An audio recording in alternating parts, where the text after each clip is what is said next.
વિશ્વના ખૂણે ખૂણે વસતા તમામ ગુજરાતીઓને પિયુષ પંડ્યાના ગુજરાતીમાં વંદન.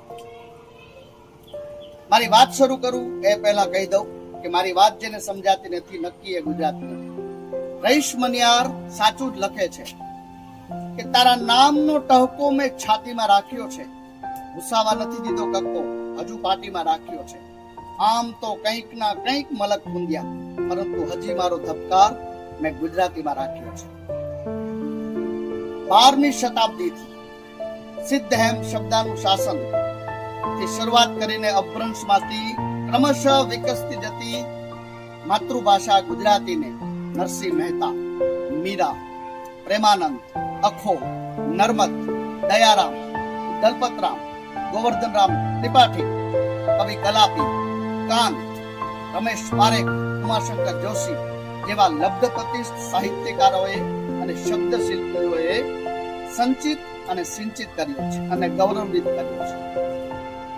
એટલે જ નર્મદ કહે છે, એ વિચારે ફૂલે ગજગજ મારી છાતી, હું અને મારી માતૃભાષા બંને ગુજરાતી.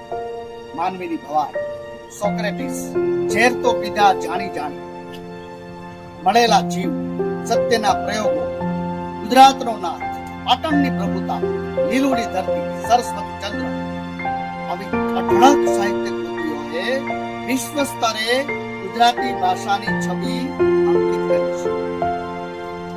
ભારતમાં 6ઠા ક્રમે બોલાતી ભાષા એટલે ગુજરાતી ભાષા. વિશ્વમાં 6,55,00,000 લોકો ગુજરાતી બોલે છે. આમ એટલે જ આજે આ પ્રવર્તમાન સ્થિતિની અંદર, વર્તમાન સ્થિતિમાં જ્યારે ગુજરાતને કંઈક નજરે જોઈએ છે, ત્યારે ગુજરાતી સાડી પહેરેલી સ્ત્રી જ્યારે પોતાના બાળકોને અંગ્રેજી કવિતાઓ ગવડાવે છે ત્યારે ગુસ્સો આવે છે. ધોરણ 10 અને 12માં અભ્યાસ કરતા બાળકો ગુજરાતી ભાષામાં નિષ્ફળ જાય છે ત્યારે ચીડ ચડે છે. અને પોતાના દીકરા દીકરીઓનું, ધંધાનું, કાર્યાલયનું નામ જ્યારે અંગ્રેજીમાં રાખે છે ત્યારે ખરેખર ઘૃણા થાય છે. સાપ ગયા અને લીસોટા રહી ગયા. એ ન્યાયે ગુલામીમાંથી તો આપણે મુક્ત થયા છીએ, પણ ભાષાકીય ગુલામીમાંથી હજુ આપણે મુક્ત થયા નથી.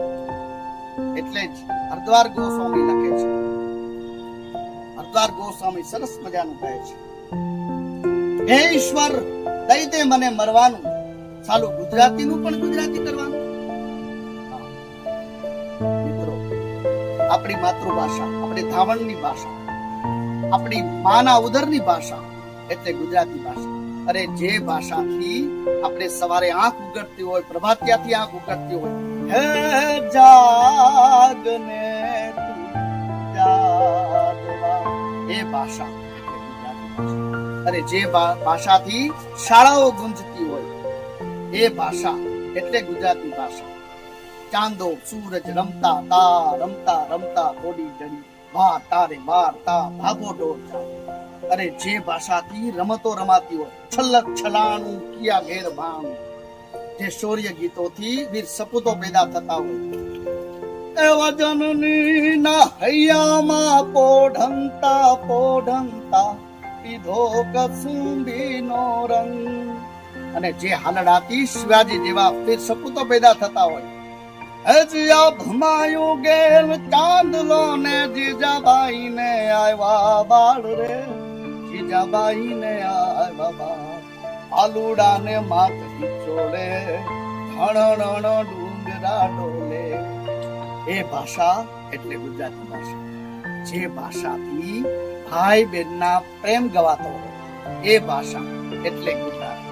કોણ હલાવે લીંબડી ને કોણ ઝુલાવે પીપળી, ભાઈની બેની લાડકી ને ભૈલો ઝુલાવે ડાળકી. અરે જે ભાષાથી પ્રેમી પંખીડાઓ ઝૂલતા હોય, તારી આંખનો અફીણી, તારા બોલનો બંધાણી, તારા રૂપની પૂનમનો પાગલ એકલો. અરે જે ભાષાથી પાળિયાઓ પૂજાતા હોય, ધડ ધીંગાણે જેના માથામાં આણેવા પાળિયા થઈને રે પૂજાવું રે ઘડવૈયા મારે ઠાકોરજી નથી થાવું. અરે જે ભાષાથી રૂડા અવસરો ઉજવાતા હોય, લાખો પતિ રે સાજન બેઠું માંડવે. આમ તો આ ભાષા એટલે ગુજરાતી ભાષા, આપણી માતૃભાષા. આપણી માતૃભાષાનું સંવર્ધન કરવું, આપણી માતૃભાષાનું સંરક્ષણ કરવું એ સર્વેની જવાબદારી છે. મારી પણ જવાબદારી છે, તમારી પણ જવાબદારી છે, આપણા બધાની જવાબદારી છે. કારણ કે આ મારી, તમારી અને આપણા સૌની માતૃભાષા છે. એટલે જ બિપિન પરીખ લખે છે કે મને મારી માતૃભાષા ગમે છે, કારણ કે મને મારી બા ગમે છે. એટલે આપણા ઘરની અંદર ગુજરાતી ભાષાના પુસ્તકો વસાવીએ, બીજાણુ યંત્રોની અંદર, ભ્રમણભાસની અંદર વધારે પડતો ગુજરાતી ભાષાનો ઉપયોગ કરીએ અને માતૃભાષાનું સંવર્ધન કરીએ. મારી ગઝલથી મારી વાતને વિરામ આપીશ. અંતરપટ ખોલું છું, આખે આખોય ડોલું છું, રોમે રોમથી બોલું છું જ્યારે હું ગુજરાતી બોલું છું. અન્ય ભાષા મુજને આમ આભડછેટી લાગે એટલે બાથ ભરીને બોલું છું જ્યારે હું ગુજરાતી બોલું છું. અંગ્રેજીના અળસિયા મારું અંગે અંગ કાપે એટલે દેશી દવા ગોળું છું જ્યારે હું ગુજરાતી બોલું છું. અને અમને બધાને થયું છે શું કે મહામંત્રા લાગે એટલે કઈ નો ભેદ ખોલું છું જ્યારે હું ગુજરાતી બોલું છું. અંતરપટ ખોલું છું, આખે આખોય ડોલું છું, રોમે રોમથી બોલું છું જ્યારે હું ગુજરાતી બોલું છું. જય જય ગરવી.